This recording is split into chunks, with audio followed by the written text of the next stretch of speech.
ada bukti dan alat bukti plus saksinya mana? Belum, kita mah nggak masuk, cuman bacakan kaidah aja. Ada kekhawatiran. Terus kenapa sekarang yang bergerak cuman ekornya aja? Ya itu tadi, kepalanya khawatirnya sudah masuk ke dalam kaidah itu. Bukan nggak tahu, ya tahu lah, pasti. Makanya kalau kawan-kawan ribut pengen ada MLB disegerakan, karena harus kita akui ini adalah kepemimpinan terburuk Nahdlatul Ulama sepanjang masa ini sekarang. Kok bisa yang ngangkat Kiai NU sekarang dia jadi bela Ba'alawi? Gimana ceritanya ini? Kiai NU dihina-hina, ulama NU sekarang diinjak martabatnya. Kok bisa nggak mau bicara? Ada apa? Ini yang menyumpal suara, yang menyumpal mulutnya disumpal pakai apa ini kira-kira ini? Pakai apa, Mbak? Oh, Mbak Jarno yang bilang ya, bukan saya. Kalau cuma bacain kaidahnya aja. Kita malu, Kiai. Kawan-kawan saya di Australia sudah 2 kali kita komunikasi. Ini sudah sampai Australia. Orang-orang NU di sana betapa malu dengan kepemimpinan Romo-Romo Kiai di PBNU kita. Gak mau speak up, gak mau ngomong.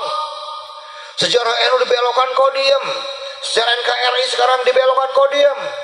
Orang beriman itu gak mungkin berani bangun makam palsu, itu mustahil. Kalau memang benar orang beriman. Waktu 2 bulan kemarin saya bicara dengan komandan pemugaran makam-makam palsu dengan Gus Jain dari alat-alat Mataram. Mereka itu sudah menuliskan, mengidentifikasi kurang lebih 3.000 makam palsu dan 260-nya sudah dibongkar dan tidak satu pun ada mayat di dalamnya, Kiai. Dan semua sudah ada alat buktinya, divideokan, Kiai. Ditulis tanggal kejadian di mana sudah lengkap. Makanya tadi sudah disinggung oleh Kiai Suparman, kita sedang menyiapkan semua bukti dan alat bukti dan kita akan lapor. Kita akan tuntut mereka atas pemalsuan secara NKRI, Nahdlatul Ulama, pembangunan makam-makam palsu.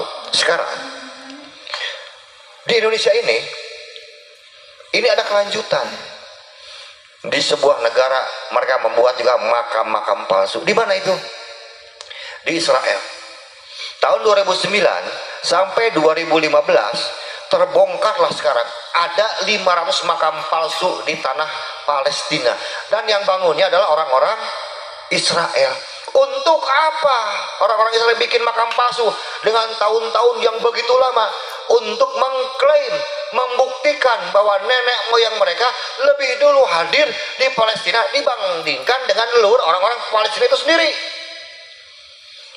Gus Jain bilang sama saya waktu di Bali itu, Yai katanya, di Jawa Timur ada sebuah kampung katanya, dibangun makam, ditulisin bagus, keren pokoknya makamnya. Yang matinya itu ditulisin tahun berapa? Abad ke-15 dan 16. Wong kampung itu aja baru ada abad 18, gimana ceritanya? Yang bangunnya siapa itu? Saking pengen diaku sebagai leluhur bangsa Indonesia. Dan ini 260 di Pati dekat Kajen.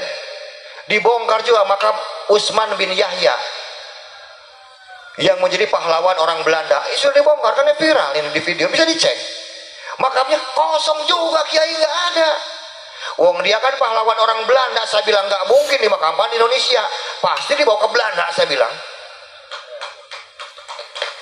mau apa lagi, Kiai? Kalau memang Utsman bin Yahya adalah pahlawan bagi orang Balawi dari tahun 1836, pernah nggak kita dengar ada haul Utsman bin Yahya sampai sekarang? Ada nggak? Haul Utsman bin Yahya? Nggak ada. Aya orang ono. Kalau memang pahlawan mereka, kenapa nggak ada haulnya?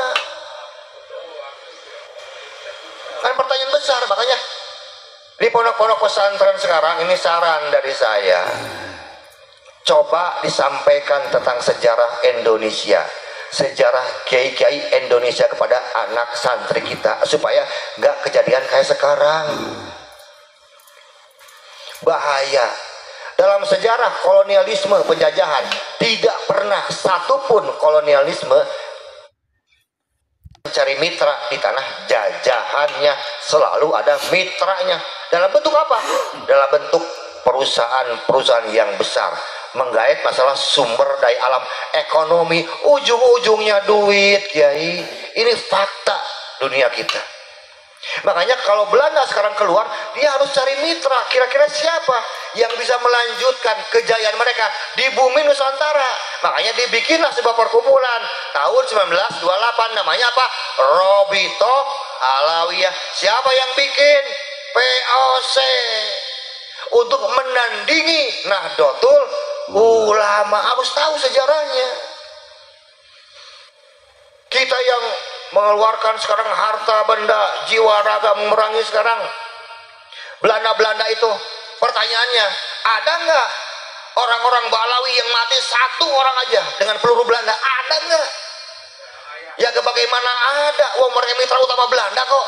Bestinya VOC mereka itu, besti. Nah, pasti nggak ada yang mati, dikasih privilege, digaji, asal mereka siap membumi hanguskan semangat perjuangan para kiai-kiai pribumi. Siapa itu? Ya ini nenek moyangnya para habaib itu kerjanya begitu dulu. Sekarang anak cucunya mau kita angkat lagi, kita beri panggung lagi. Itu hayam teuing aing mah. Eling-eling wae atuh. Jadi ayolah Kiai. Ini bukan dasar kebencian kita, Bapak. Ini rasa sayang kita terhadap negara Republik Indonesia.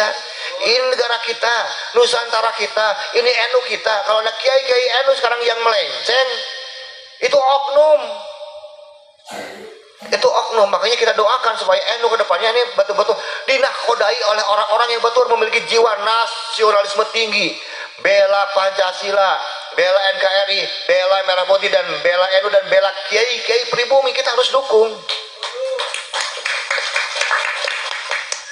Kiai lama-lama puluhan kitab di logat, dalilnya husnudon, bilang. Malu Kiai, belajar lagi yang benar. Gak ada cerita ilmu mah yang muda bisa mengalahkan yang tua kalau belajar. Bagaimana Imam Syafi'i bisa melewati keilmuan Imam Malik? Belajar. Makanya ikro yang banyak baca Kiai. Untuk mendapatkan kebenaran itu kompetisi dengan cara memperbanyak referensi bacaan. Saya mengatakan bahwa Ahmad bin Isa dan Ubay bin Ahmad bin Asa tidak tercatat sebagai santri, sebagai ulama, ahli hadis dan musnad. Itu berapa banyak kitab yang saya baca? 50 kitab, 11.400 jalur periwayatan. Wallahi tidak ada satupun nama mereka. Saya pakai data. Kalau ada yang mau bantah, sini datanya. Ayo kita adu. Ilmu rijal hadis dengan ilmu rijal hadis lagi. Ayo kita bahas ilmiah. Ilmu nasab dengan ilmu nasab lagi. Ilmu filologi dengan ilmu filologi lagi. Tapi enggak podcast, enggak kelas. Kalau podcast mah ayo di kampus, kajian ilmiah disaksikan oleh para profesor doktor secara ilmiah. Datanya kita adu. Keren. Karena mereka nggak siap, makanya kita kumpulkan data sebanyak mungkin. Ini akan berjilid-jilid dan kita akan ajukan kepada setiap Polda di seluruh Nusantara. Terakhir, masalah simtudiror. Dari dulu saya nggak pernah baca-baca yang begitu, dan zaman santri nggak tahu kenapa. Hukumnya bagaimana kan gitu ya? Ini sudah biasa. Kan kitab simtudiror kan masalah wiridan, masalah aurat. Secara kasat mata itu biasa-biasa saja dan itu bagus secara kasat mata. Tapi jangan lupa, ini adalah salah satu kampanye mereka untuk merekrut sekarang warga-warga Nahdlatul Ulama menjadi muhibin mereka. Satu. Andai kata, ini harus saya katakan ini, andai kata tidak ada polemik nasab kayak sekarang, mereka akan membentuk sebuah partai habaib. Entah namanya partai apa. Kiai, bisa dibayangkan yang akan mencoblos mereka siapa kira-kira? Orang NU. Betul? Alhamdulillah, Allah masih sayang terhadap bangsa ini. Nggak jadi karena polemik Mbah. Coba bayangin, Partai Ba'alawi Nusantara misalnya, dari Sabang sampai Merauke, semua yang pilih pasti muhibinnya itu, termasuk kita semua. Kan kita semua mantan muhibin, betul nggak? Nggak ada orang NU yang nggak mantan muhibin, itu mantan muhibin semua, cuman kadar muhibin yang beda. Tuh, alhamdulillah, karena bongkar tidak jadi. Nah, jadi adanya sekarang majelis sholawat, Simton Duror, Rotib Al-Hadad, macam-macam, itu intinya adalah untuk pengumpulan kantung-kantung suara di mana mereka partainya sudah jadi, Kiai. Ini adalah sebuah kamuflase. Orang Sunda bilang ngabunglonkeun maneh, membungklonkan diri sendiri. Setelah jadi pasti akan digeser semua para muhibin untuk memilih partai mereka yang baru dengan meninggalkan NU, meninggalkan PKB, meninggalkan P3 dan partai-partai yang orang NU ada di dalamnya. Rekrutmen akhirnya apa? Ingin membangun sebuah kekuasaan mutlak di istana negara. 1, 2. Kalau kita sekarang merasa kurang mendapat perhatian dari aparat kepolisian, atau sekarang kita mengadakan acara di gedung anu, kampus anu, selalu ada halangan, selalu di cancel, Mbah. Kenapa? Laporan dari kawan-kawan di Jakarta, waktu Mbah Lutfi menjadi Watimpres, beliau kan banyak merekomendasikan orang-orang pejabat ini. Kurang lebih ada 17 orang pejabat setingkat Kapolda atau yang di bawahnya. Hasil rekomnya Mbah Lutfi itu baru kepolisian.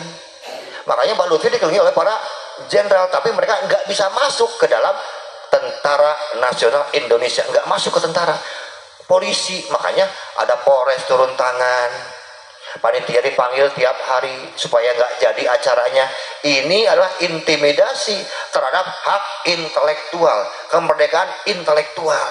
Kok bisa ada orang sekarang mau mengadakan diskusi di UIN, Wali Songo kepada Surabaya? Ini kan kampus resmi, kok ada sekarang datang intimidasi dari jenderal bintang 1, ternyata dia Balawi, langsung turun.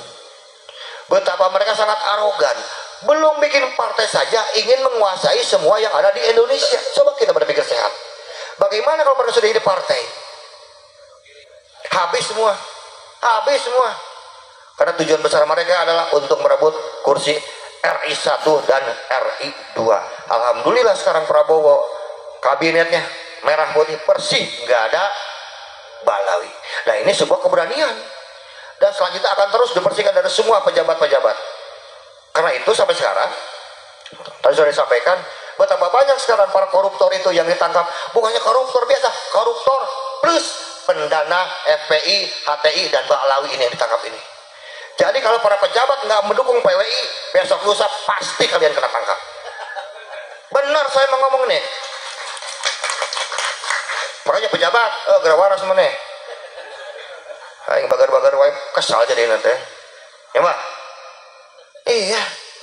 Kita ini bela Indonesia mati-matian. Mereka sembunyi.